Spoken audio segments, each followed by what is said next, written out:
welcome to Lesson 7 of our Math 135 College Algebra class. And today we're going to be talking about creating mega functions. Okay, and the next lesson is also going to be on creating mega functions. Today we're going to be focusing on doing it with arithmetic operations. So, getting started, I want to kind of go back and get you a little bit stronger on the idea of domain. So I put some information up here just reminding you about the idea that your domain is all of those inputs that you can put into your function machine, and the range is that set of everything that's going to come out of this function machine. And then while it's inside the function machine, something's going to happen to it.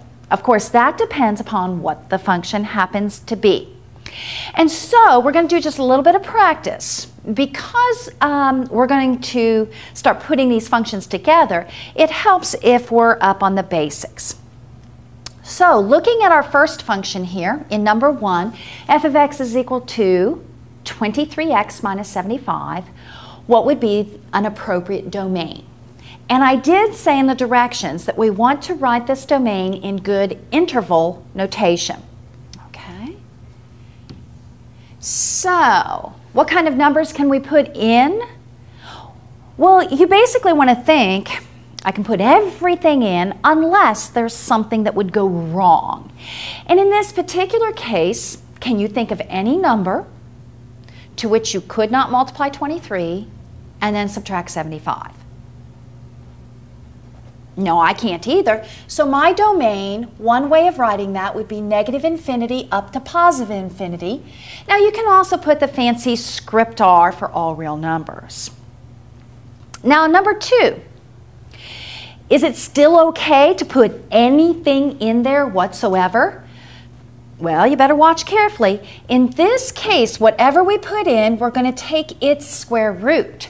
Well, that square root sign should kind of have some bells going off. We run into trouble taking square roots of negatives. So in fact, we want to put in 0 and positives. So, do you recall why I'm using the bracket? That bracket shows that you're including the endpoint 0. 0 can go into the function and anything to the right of 0 all the way up through positive infinity. Okay. How about number 3? On number 3, we have 5 over x, and so that pops up the problem of, can't have a 0 in the denominator. So, I can actually put anything else in the denominator. I could say negative infinity up to 0, but now notice at this time, instead of the bracket, I used the parentheses on the 0, and you know that that's because I'm saying go right up as close to 0 as you can, but you can't put in 0. Now that takes care of all the negatives, but then we can also run 0 up to positive infinity. We can put all the positives in, we can put all the negatives in, just not 0. Okay, and then number 4. Whatever we put in here, we're going to subtract 1 and raise it to the 5th power. Any limitations you can think of on that guy? I'm good. So I could either say negative infinity to positive infinity, or I can say, how about all reals? Okay? Well, let's do just a couple of more. Because on number 5, I was afraid that if you saw this radical, you might think, oh, I've got a problem. Can't put in negatives. Oh, but look carefully. You've got this little index, this number inside of the radical there, tucked down in there. It's called your index. It's a third root. We can take the third root of negative numbers. So this guy has actually all reals, from negative infinity up to positive infinity. Okay? Now number 6, we're back to square root. Hey, by the way, do you know what that index is? We are so incredibly lazy in math as far as writing. We use all kinds of shorthand things, and this is a place where we leave out the index. It is technically an index of 2. There's a little 2 sitting in there, but we don't write it. But we all know, oh, that is an index of 2, so that means that I cannot have anything negative underneath the radical. Now remember, I really can, but it just throws me off into those imaginary numbers. So I can put 5 in and anything bigger. So it would be 5, including the 5, up through infinity. Please remember, on interval notation, we never use the bracket on infinity because infinity is not a number out there at the end. It simply means you just keep going. Number 7. Well, we're back to that situation where you have a fraction, and so you look at that denominator and say, well, I can't let him go to 0, but you know, if x is 0, you're fine. So you really have to focus just a little bit more and say, what would make that denominator 0? Well, it's a negative 71. So you could say, run from negative infinity up to negative 71, and then go from negative 71 up to positive infinity. Okay, all reals except that particular one. Now 8's thrown in there just to see if you're paying attention. Look at it. You know, some people are going to say, oh, well, don't let the denominator go to 0. Well, look at the denominator. It's 3. It's not going to 0. So my domain here is all real numbers. Okay? Are you feeling okay on those? Well, now what we want to do, you know, when you were in elementary school and you first learned to count, you learned that there were numbers like 1, 2, 3, 4. We wanted them in a certain order. And after you learned what those numbers were, then you found out that, oh, we could do 2 plus 3. Now, I know you know all about this, but the idea is that you had to be taught at some point in time what this symbol meant. Well, you know that you're supposed to add those, and your elementary teachers helped you understand the concept of what you were doing, and you get a new number as the answer. And after you did that for a while, then you did like 7 minus 3, and you learned what that subtraction sign meant. And you learned that if I subtract 2 numbers, I get another number. Okay, and we did it with multiplication, and we did it with division. And then you found out that there were numbers like fractions. Well, what's 1/2 plus 1/4? Oh. And then there's decimals. Well, what is 0.7 divided by 0.2? Ooh.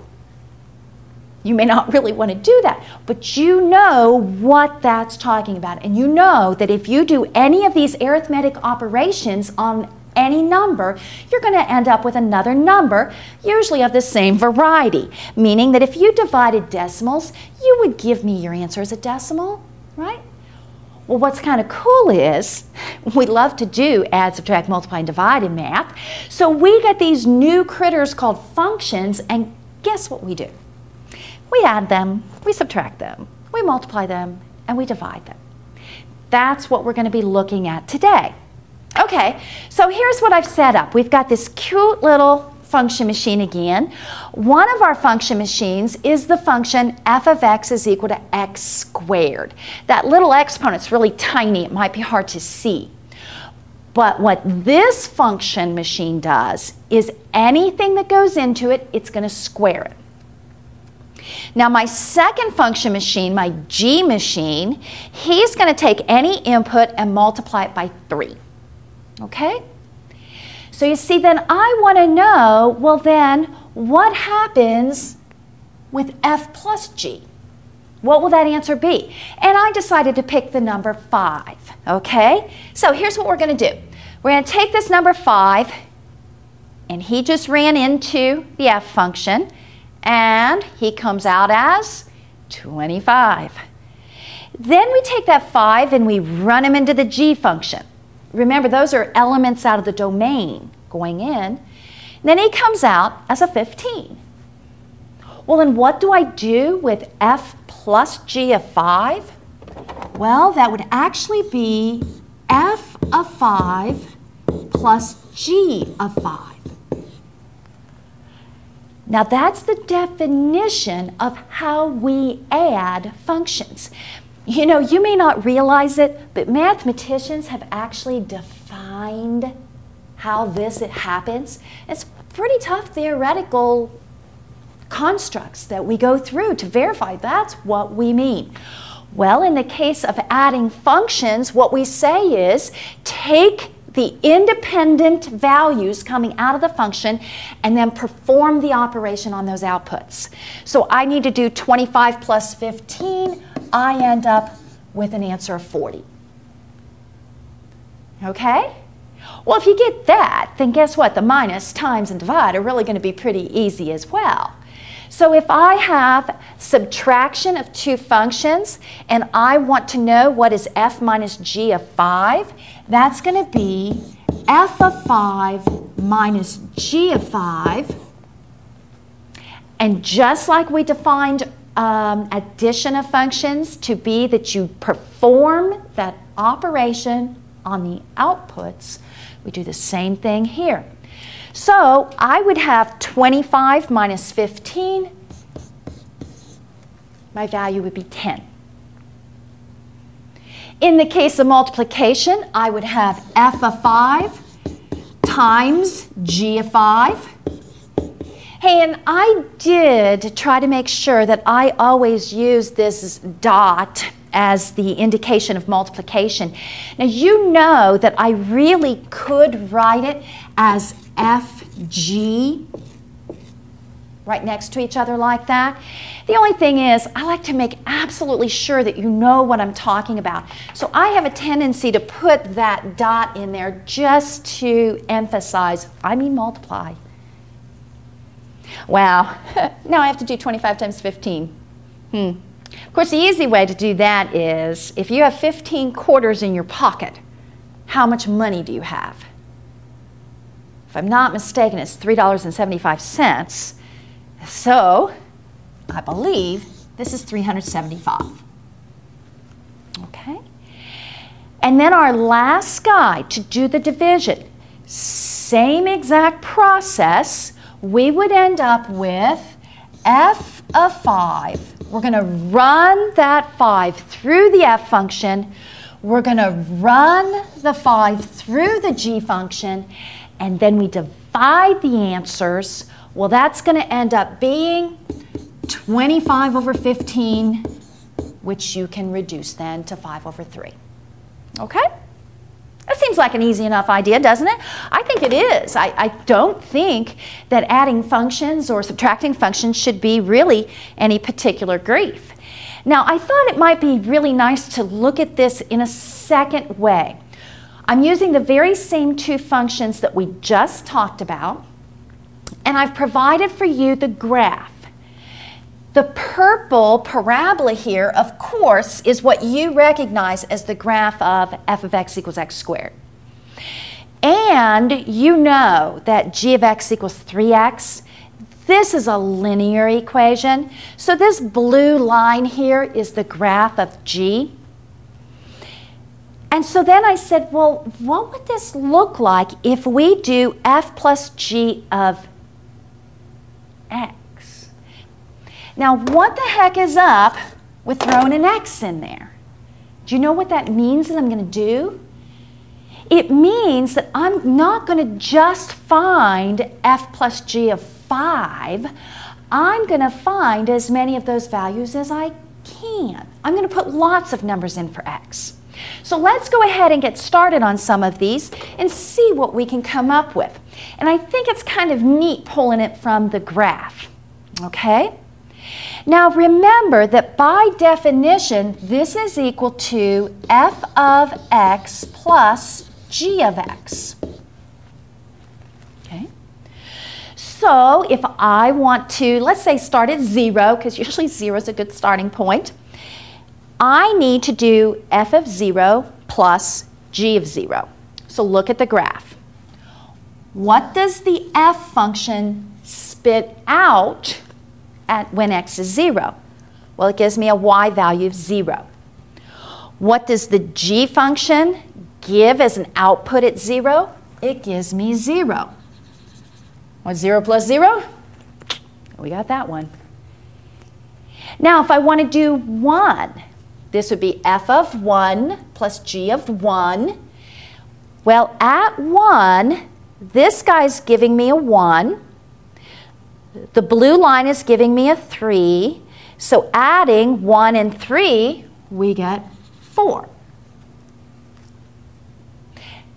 By the way, there's two ways you can think about this, and I think they're both very worthy ways of looking at things, and you may like one better than the other. One is by actually thinking about these coordinates and adding them. Another way is to think of this vertical distance.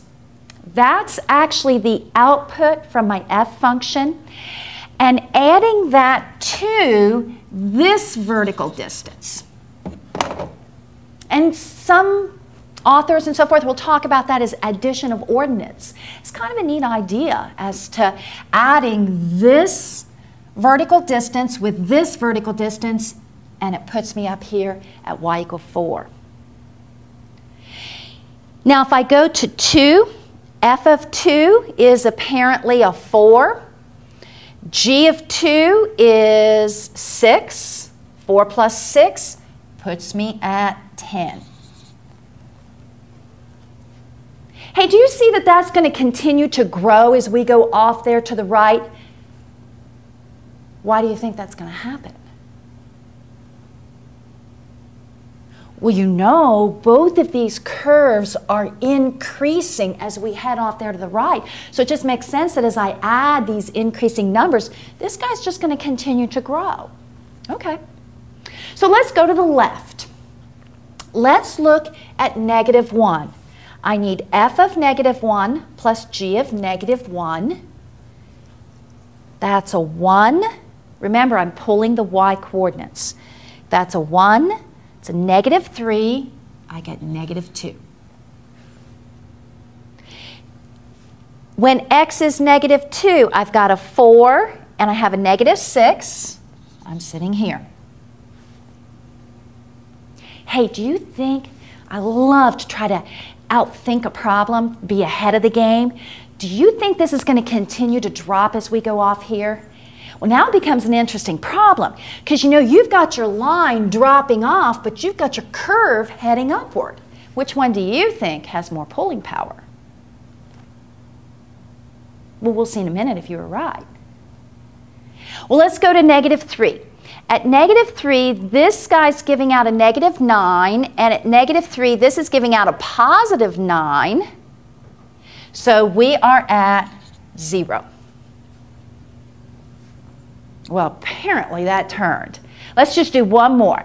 At -4, this guy's giving out a -12. This guy's giving a 16. We're at +4.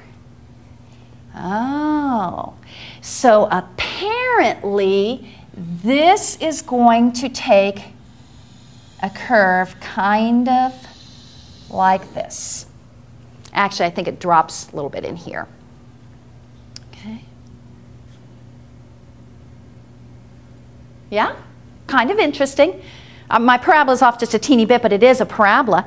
Now, I did ask the question, what is the domain of this function? Because remember I told you, when you add numbers, you come up with numbers. When I add two functions, like f plus g, I'm going to get another function.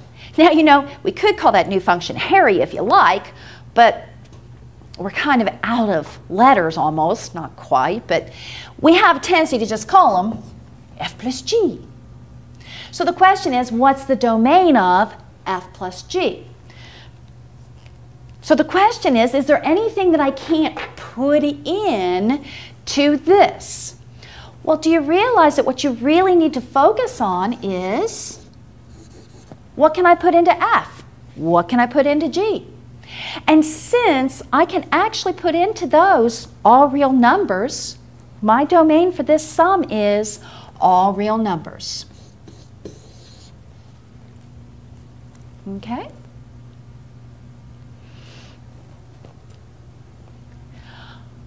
Now this screen looks exactly like the last guy, but if you look really closely, there's one slight difference. You see it?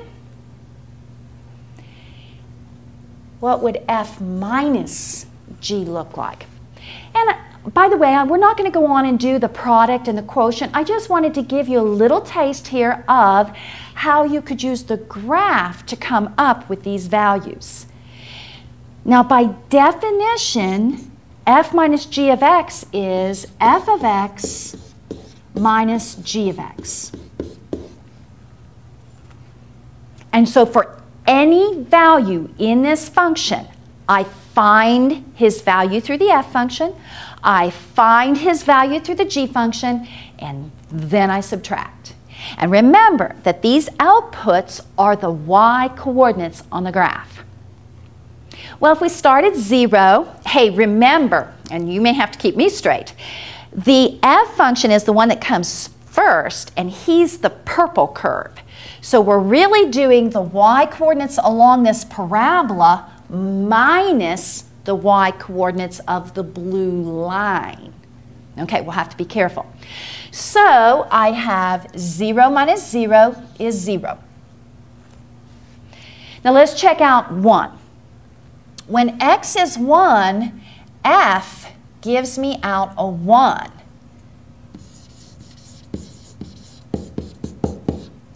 We'd have f of 1 is 1, g of 1 is 3. Now, when I subtract those, I'm going negative, right? I'm going to a negative 2. Does that make sense? Well, it does make sense in that you are taking the purple curve minus the blue curve. Well, the blue curve is above it. That's why we end up down in negative territory. Hey, can you look ahead and see how long it's going to be negative? Let's see if you're right. When x is 2, I would have 4 minus 6. 4 minus 6, negative 2. Okay. Let's check out the 3. If I put 3 into the f function, I get 9. If I put 3 into the g function, I get 9. 9 minus 9. Had you guessed right? It's at 3 that we end up with a 0 again because they were the same thing. Okay, and by the way, I'm going to let you continue to play with this, but I think you can see that what's going to happen is you end up with another parabola. Okay? It is kind of an interesting deal that you can play with this idea of using the graphs to try to graph this new function, this new mega function. Hey, what would the domain be? Well, are there any restrictions of what I can put into the f function? No. Are there any restrictions I can put into the g function? No. Which means the domain is still all reals. Okay?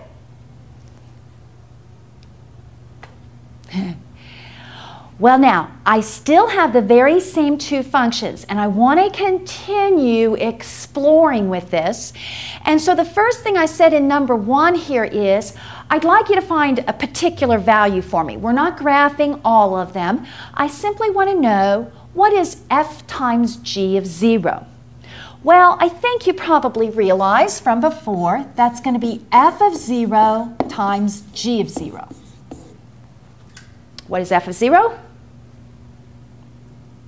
0 squared, 0. What's g of 0? 3 times 0, 0.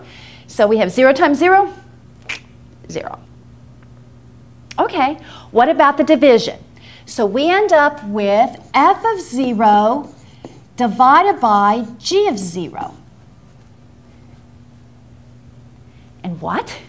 You say we have a problem here? And what's our problem? Yeah. This guy is undefined. He's undefined because that denominator goes to 0. Oh, well, right there told me something. That tells me something about a number I can't put into the quotient. Remember, quotient's the answer when you divide? Yeah. Okay, well, then we get to number 3. And what we want to do on number 3 is find the rule. What would f plus g be for any number that I put in? Now, the advantage is this. We know that f plus g of x, by definition, would be f of x plus g of x. But I don't want to have to go running off each and every time looking for what's f, what's g. I want you to fill it in and tell me. Okay, now we have this one animated too. I think it's kind of fun. I run that x into the f function. What comes out? X squared. I run that x into the g function. What's going to come out? 3x. And remember that by definition, for me to get the output of the sum function, I sum the two outputs. Yeah, you might need to replay that a time or two. That's one of those things you can get really twisted up. That means that this is going to actually equal x squared plus 3x. And what's nice about it is if you express it this way, then I don't have to go off and find out what f is. I don't have to go off and find out what g is. I am ready to go. Okay, with that idea in mind, let's go on and find out some of these other guys. So for f minus g of x, now you don't have to write this next step every time you do this. I'm just writing it here in the beginning to help you get comfortable with what's happening. By definition, if I'm going to subtract functions, there's a specific way I have to do that. And the way that I have to do that is to subtract the outputs coming from those two individual functions. Well, that means that I would be getting what?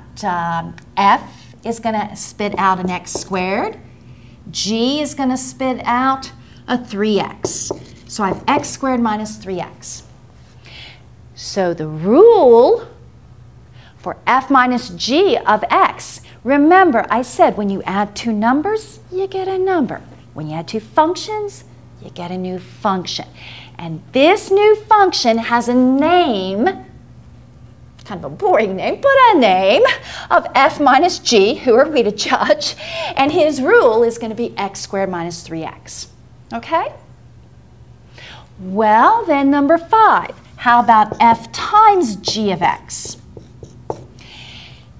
Now, by the way, most of the time we put the parentheses around this complex name on the functions, the idea that there's more than one function involved.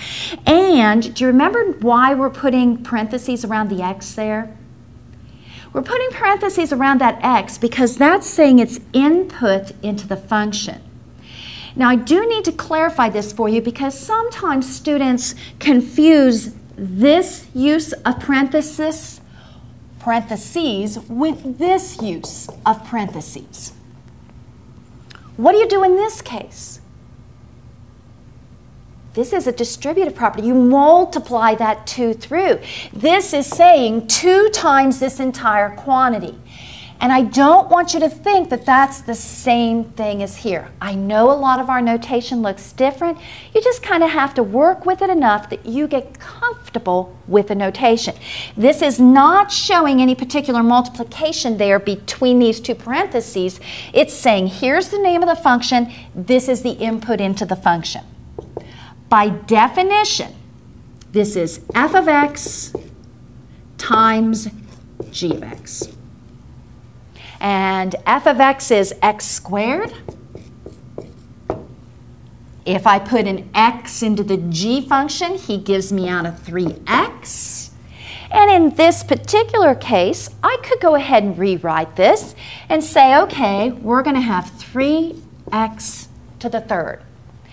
And you know, if you take a look at that, that's way easier for me to hand off to somebody as a result, rather than saying, oh, we'll just take f of x times g of x.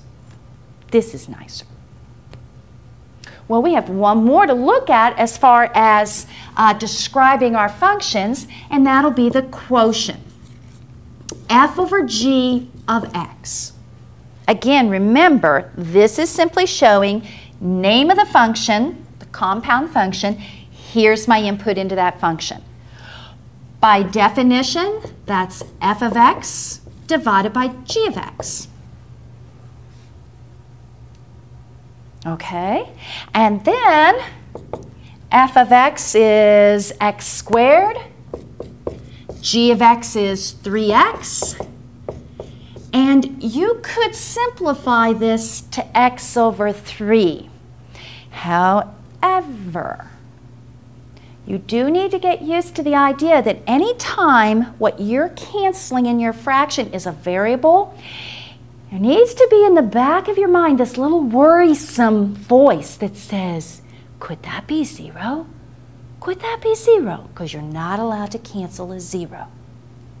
Okay, so I've got that little voice in the back of my mind saying, you know, this is the nice simplified, but that is with x not equal to 0.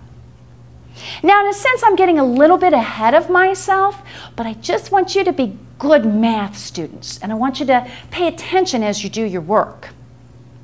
Okay?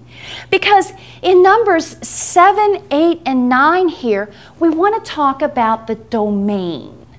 Now, the domain, of course, is everything I can put into the function. So you essentially need to be thinking, we've already talked about this first guy, what can I put into f? What can I put into g?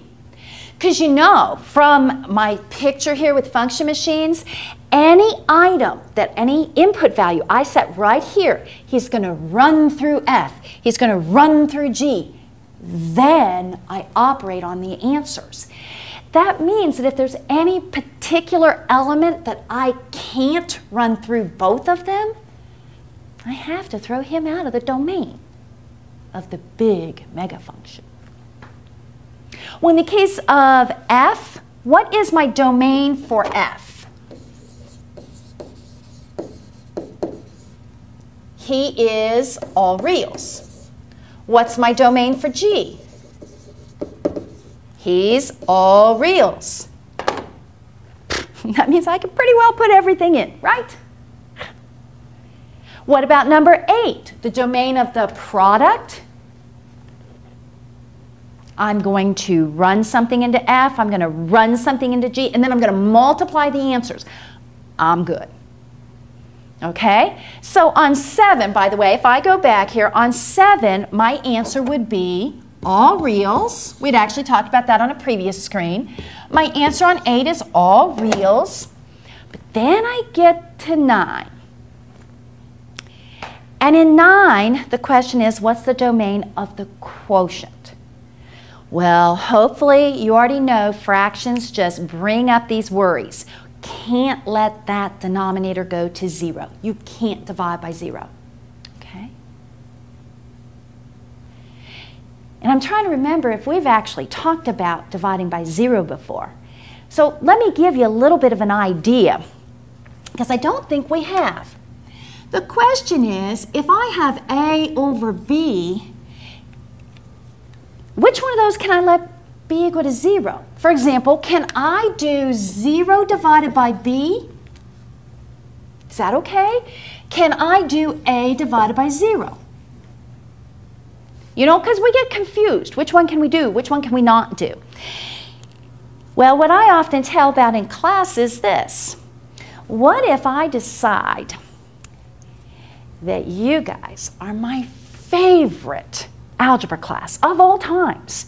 So I've decided that the way to reward you for being so much fun in class is that I'm going to name you all as equal participants in my will. and somebody decides, I don't like her much anyhow, and I'm in need of money, so boom, I'm gone. So you guys all show up at the lawyer's office, and they open up the will and find out, I have nothing. What do you all get? You all get an equal piece of nothing. You all get 0. Of course, I hope that one guy gets 25 to life. Now, what about somebody like Howard Hughes? Billionaire. If Howard Hughes passes away with billions of dollars and no will, what happens? We know that is, how do I take $1 billion and divide it by 0? Well, we can't do that. So interestingly, do you know what happens in that case? Yeah, I bet some of you guessed it. The government takes it. They made a law because mathematically we cannot divide by 0. Okay? So if you can remember the little will idea, that might help you remember that this guy is totally fine. He's a 0. This guy is not okay. No zeros in the bottom. Okay? So then what you need to do is you need to say, okay, I can put any number into F and I can put any number into G. My only worry is I cannot let G be 0. So you have to do a little bit of backward thinking. What would X be to make this guy equal to 0? Okay, well, that would be 0. So this particular guy has a domain -infinity up to 0 and 0 up to positive infinity. Everything except 0. Which, remember I told you I was a little ahead of the game here because I didn't want you to be sloppy in your algebra. All right? So your only big concern is this. When you're talking about domain related to these mega functions, is you need to take the numbers that'll go into both. That only makes sense because of what we're going to be doing with them. But then your only other concern is make sure you don't let denominators go to 0. Okay? Well, this graph is certainly interesting, and I've changed our functions. Now our f function is this nice little square root. And take a second and look at that graph. You might recall that we talked about transformations of graphs, and this is that nice sideways parabola that's been shifted to the left. Remember why that was? Huh? And you can see that's the nice purple curve going up there. Now the g function is one that we haven't graphed yet. We're going to be looking at this graph later in this course. But I've given you the graph. And he's kind of an interesting one. It's this blue graph. He's kind of hugging up next to the x-axis over there, and then, whoo, takes a nosedive, then comes from way above and hugs up to the x-axis going that way. Okay. So I said, well, what does the graph of f plus g of x look like? And we want to be thinking about domain. Domain is extremely important because that's what I can actually use in the function. And you may need to alert whoever's going to use your functions, hey, you're only allowed to use this. Okay? So, let's see here. What if I start at 0? Last time I started at 0, I kind of liked that. Yeah, I don't know that I like it now. If I go to 0 and I'm doing the sum, remember that means I need f of x plus g of x. What is f of 0? Well, it looks to be about a 1.3 or something like that, 1.4. What about g of 0?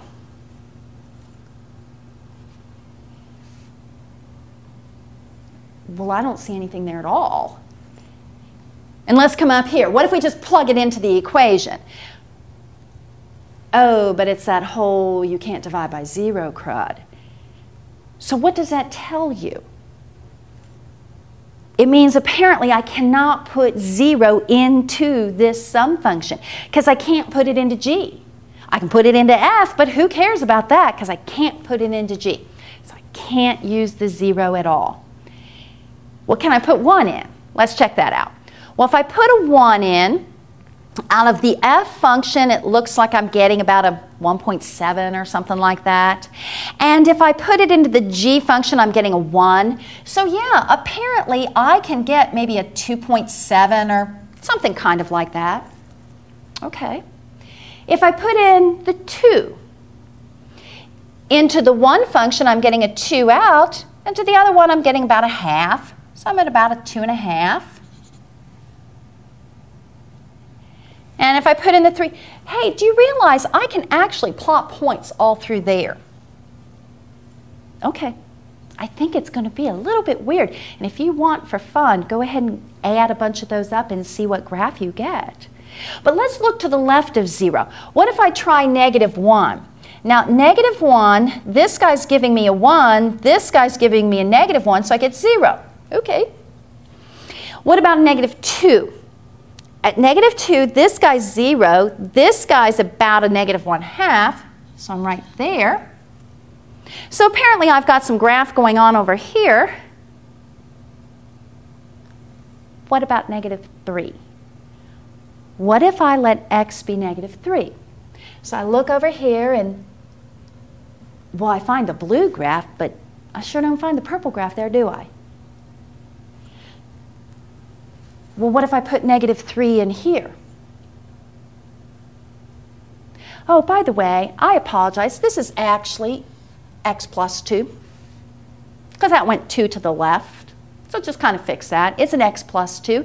If I put in a -3, -3 plus 2 is a -1, I'm in trouble. So how do we find this domain? Here's my suggestion. I like to think about the number line. And on the number line, I like to show what will work for each of these functions. Now for my f function, if I have my equation written right, you look at that and say, well, I can only put in 0 and positives into the square root, so x has to be bigger than -2. You can also tell from the graph here that the graph only exists for x values of -2 and bigger. So I could say, all right, from -2, I can go any way that I want to the right, and I can use -2 as well. Okay. Then let's look at the g function. If you look at the equation, is there anything you can't put into the equation? Yeah, our buddy 0. And we observed the problem there where x was 0. So I can't use 0, all right? But I can use anything else except 0 in my g function. Now to get the domain of the sum, or the difference, or the product, I have to take what will go into both. So I can go from -2, because that's going to work in both of them, all the way up, except I can't use 0. 0 has to be thrown out. So I could say go from -2 up to 0, but throw him out, and then from 0 to positive infinity. And if you think of the right side of your number line is positive infinity and the left side is negative infinity, this is really a pretty nice way of working with a more complicated domain issue. Okay? Well, what about the domain of f times g? Didn't we just say it's going to be the same thing in that I can only use the numbers that will go into f, and this bottom one is for f, and will also go into g, so this is also the domain of f times g. Now when you see this word rule, rule for f plus g, I didn't put the parentheses around the function names in this case because I didn't have anything else there. So it's just, there's the function name. If you're looking for the rule, what that really means is what happens if you put an x in. This is the easiest problem in Math 135. This is going to be f of x plus g of x, and then you go looking, and that's a plus again, sorry. It's the square root of x plus 2 plus 1 over x. And you're done. Boom, that's it. The rule for the product, well, that's f of x times g of x. So that'll be square root of x plus 2 times 1 over x, which if you wanted, you could collapse. Now, what about the domain of f over g? Remember, he's in the same situation that this is what I'm going to consider, but there's one additional consideration, right? I can't let him go to 0, okay? So I can't let the denominator go to 0. So I look at g and I say, well, hey, can I get a 0 out of this? And if so, what would I have to put in? It may be hard to tell it from there, but if you go back and look at the graph, where do I ever get a 0? I don't. So in fact, for number 4, my domain is the very same. Now, just to see if we're kind of still all together here, I have given you f minus g of 6. Do you know what that's asking you to do? It's saying, take the 6 and run him into the f function. Take the g and run him into the run the 6 into the g function, and then subtract the answers. What do I get when I run 6 into here? I get what, the square root of 8? Does that sound right to you? And I get 1 over 6. And that is one way of writing the answer. If you'd like, you can say 2 square root of 2 minus 1/6. Now, by the way, I would like to give you a warning here at the end. When you're asked to find domains, and I didn't specifically show it to you here, although there was a chance I could have, you can get into trouble if you get in the habit of finding the rules first. Because I've heard students talk over the years, and they say, oh, just find the rule, and then look at the rule to get your domain. It'll get you in trouble maybe 5% of the time. So what you want to do is follow the guidelines I gave for finding the domain. When you're working with a sum, product, difference, or a quotient, you look at what will go into both functions. Go that route because it's the safe route. It's good theory. Okay? And do remember that as you create these mega functions, it's really quite easy. It's just a matter of understanding what we're doing. We're adding outputs, we are subtracting the outputs, and then it's not so bad. Hey, I'll see you in the next lesson.